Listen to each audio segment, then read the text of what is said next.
Hello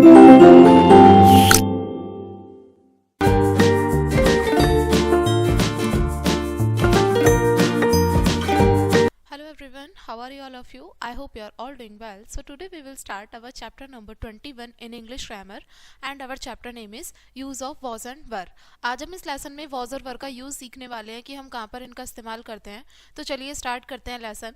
look at the picture and read the sentences carefully. नीचे आपको pictures दी हुई हैं, इनको देखने के बाद में ये जो सेंटेंसेस हैं इनको ध्यान से पढ़ना है. जैसे ये फर्स्ट पिक्चर में क्या है, आई वॉज रीडिंग ए बुक, यानी कि मैं एक बुक बहुत ध्यान से पढ़ रहा था. दे वर प्लेइंग फुटबॉल, यानी कि वे फुटबॉल खेल रहे थे. ठीक है. अगली पिक्चर में है she was in the park, we were very happy. And इस पिक्चर में है she was watering the plants, वह पौधों को पानी दे रही थी. दे वर डूइंग एक्सरसाइज, वे एक्सरसाइज कर रहे थे. You all were in the play ground, यानी कि तुम सभी प्लेग्राउंड में थे. It was very cold. देखिए, सबसे पहले मैं आपको ये बता देती हूँ कि वॉज और वर का मतलब क्या होता है. वॉज और वर का इस्तेमाल हम जब हमारा जो समय बीत चुका होता है, जो एक्टिविटीज जो भी हमारी चीजें होती हैं वो हम कर चुके होते हैं, उसके लिए हम वॉज या वर का इस्तेमाल करते हैं. वॉज का मतलब होता है था या थे. ठीक है. वॉज का मतलब होता है था और वर का इस्तेमाल मतलब होता है थे.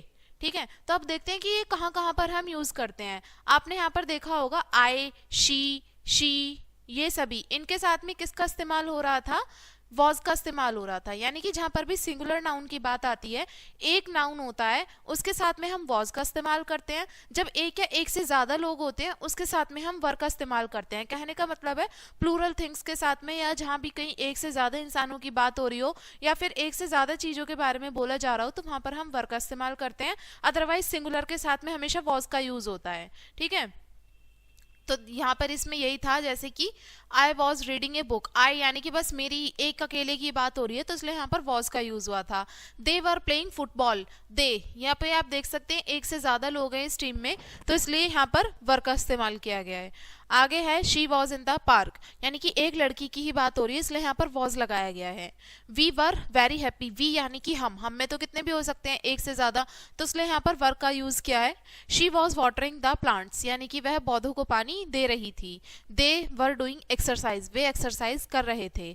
It was very cold. समझ में आया आपको वॉज एंड वर का यूज हम कहाँ करते हैं. वॉज का यूज तो हम सिंगुलर नाउन के साथ में करते हैं, वर का यूज हम प्लूरल नाउन के साथ में करते हैं. तो यहाँ पर कुछ पॉइंट्स टू रिमेंबर हैं, इनको हमें ध्यान रखना है. The first point says we use was with I, she, it and singular nouns. हम वॉज का इस्तेमाल करते हैं आई के, ही, शी, इट के साथ में, और सिंगुलर नाउन्स जितनी भी होती हैं उनके साथ में वॉज का यूज किया जाएगा. और वर का इस्तेमाल हम करेंगे वी, यू, दे, और प्लूरल नाउन जो होंगी उन सभी के साथ में हम वर का यूज करेंगे. तो ये हमारा चैप्टर था एंड आई होप आपको इस लेसन में समझ में आ गया होगा वॉज और वर हम कहाँ पे यूज करते हैं. वीडियो को यहीं पे एंड करेंगे इसी लेसन के साथ में. And thanks for watching.